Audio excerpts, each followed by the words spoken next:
नमस्कार दोस्तों, स्वागत है आपका वी इंस्पायर में। दोस्तों, आज हम जानेंगे कि करवा चौथ के दिन हमें क्या नहीं करना चाहिए।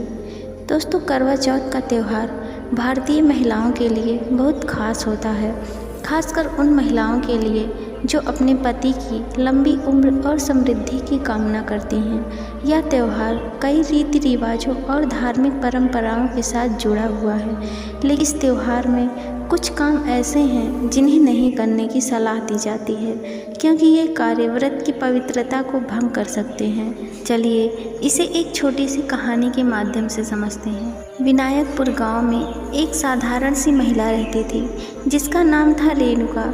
रेणुका बहुत ही धार्मिक और अपने पति के प्रति समर्पित थी। वह हर साल करवा चौथ के दिन वह व्रत रखती और बड़ी श्रद्धा से सभी विधि विधान का पालन करती। उसके पति रोहित, जो कि गांव के एक छोटे से किसान थे, उससे बहुत प्रेम करते थे और उसकी आस्था का सम्मान करते थे। एक दिन रेणुका की सहेली संध्या, जो कि पास के शहर से आई थी, उससे मिलने आई।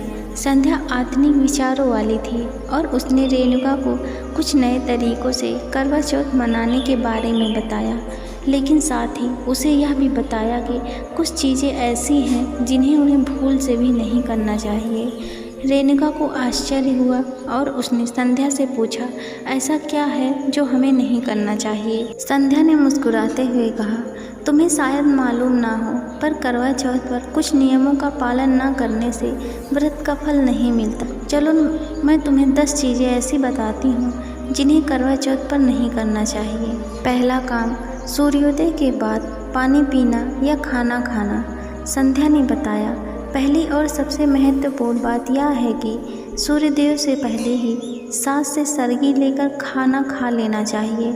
सूर्योदय के बाद कुछ भी खाना या पीना व्रत को भंग कर सकता है। रेणुका ने कहा, हाँ, इस बात का तो मुझे पता था, लेकिन इसका महत्व जानकर अच्छा लगा। दूसरा काम, काले या सफ़ेद कपड़े पहनना। संध्या ने आगे बताया, दूसरी बात, इस दिन काले या सफ़ेद कपड़े नहीं पहनने चाहिए।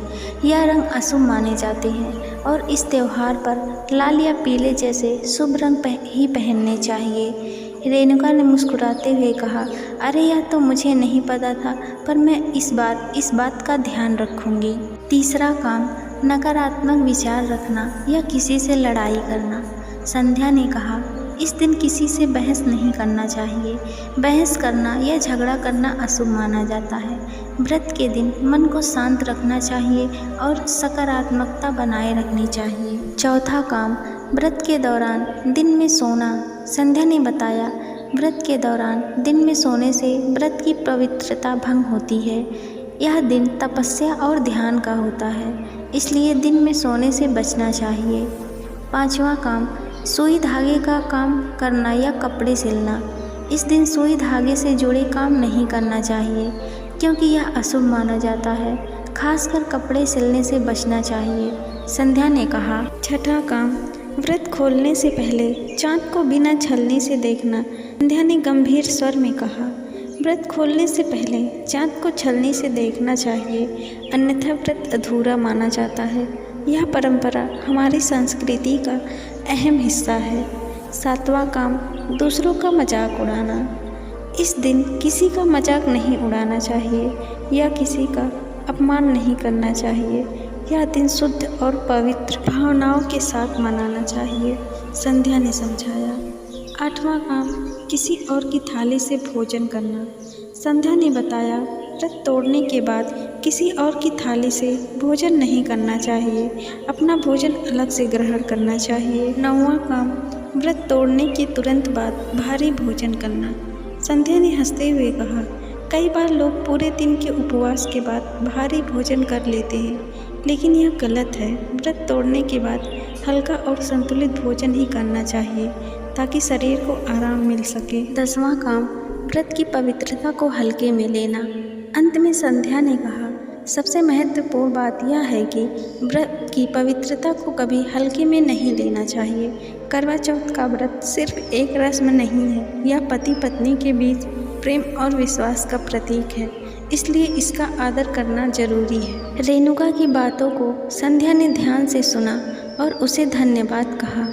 कहा कि इस करवा चौथ पर रेणुका ने संध्या द्वारा बताई गई सभी बातों का पालन किया। उसने सूर्योदय से पहले सरगीली लाल साड़ी पहनी और पूरी दिन शांति और समर्पण के साथ व्रत रखा। जब रात को उसने चाँद को छलने से देखा और रोहित का चेहरा देखकर व्रत तोड़ा तो उसने महसूस किया कि यह त्यौहार सिर्फ रीति रिवाजों का पालन करने से नहीं बल्कि सही भावनाओं और सकारात्मक सोच से ही साकार होता है। उस रात रेणुका ने अपने मन में संकल्प लिया कि वह हर साल करवा चौथ के दिन इन सभी नियमों का पालन करेगी ताकि उसके व्रत का फल पूरी तरह से प्राप्त हो सके। इस तरह रेणुका और रोहित का रिश्ता और भी मजबूत हो गया और उनका जीवन खुशहाल हो गया। दोस्तों, करवा चौथ का व्रत एक पवित्र और विशेष अवसर होता है और इस दिन कुछ महत्वपूर्ण बातों का ध्यान रखना जरूरी होता है ताकि व्रत का फल पूरी तरह से प्राप्त हो सके। Thank you. Please like, comment, share and subscribe. Thank you.